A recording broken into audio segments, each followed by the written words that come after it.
in relation to other materials. Thanks to everyone who participated. We obviously have to rely upon our membership to provide some of the data. So there were participants in surveys, but there are also participants in more detailed conversations.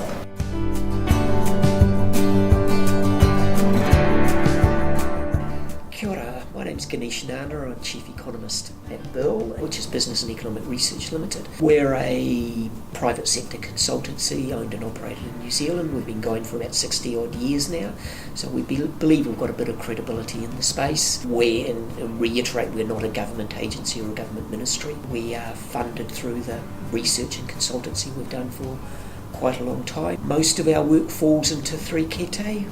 A lot of work around development economics, development of the New Zealand economy. The second kete is around people and how we develop human resources and the skills we need for a highly productive economy.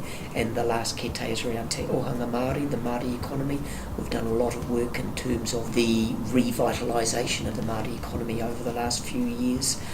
Māori economy is not new, it's been here for a while, but definitely looking a lot more vibrant and prosperous. We've done a couple of smaller projects using the four capitals, but mainly more around the impact of a particular event, like a festival or a sports function. So this is the first one in terms of looking at a sector.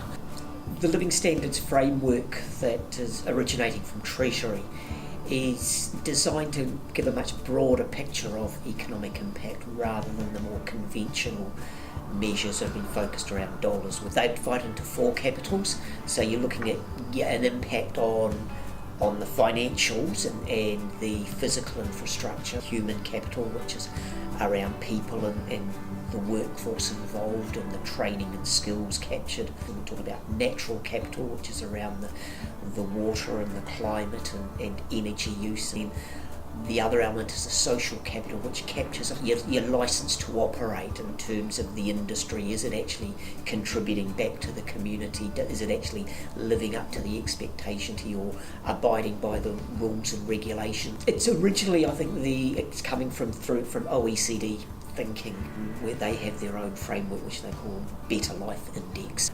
Treasury have picked that up and trying to, I suppose, modify it for the New Zealand context, a lot more diverse in terms of ethnic makeup, in terms of immigrants, in terms of communities, and so that makes that a lot more important than a one that's effectively lifted from OECD.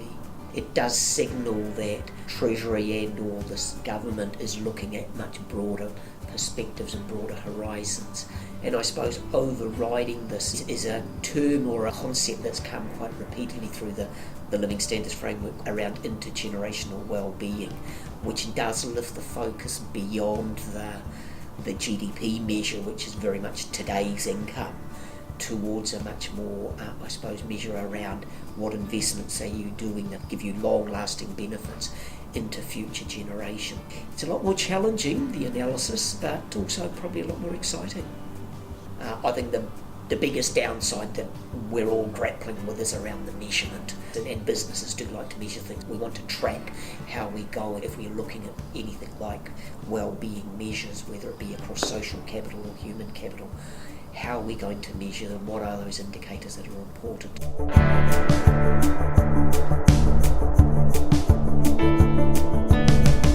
Well, I think the conventional measures for the metals industry, very much around GDP and jobs. It's about 1.25% of the total economy. Interestingly, spread across a lot of regions across the country, as opposed to the perception that it might be just very concentrated in Auckland and Christchurch. And so there are challenges within the sector. And when you're talking about natural capital, you're talking about recycling efforts, energy efficiency efforts, and those are ongoing, but obviously more to be done there.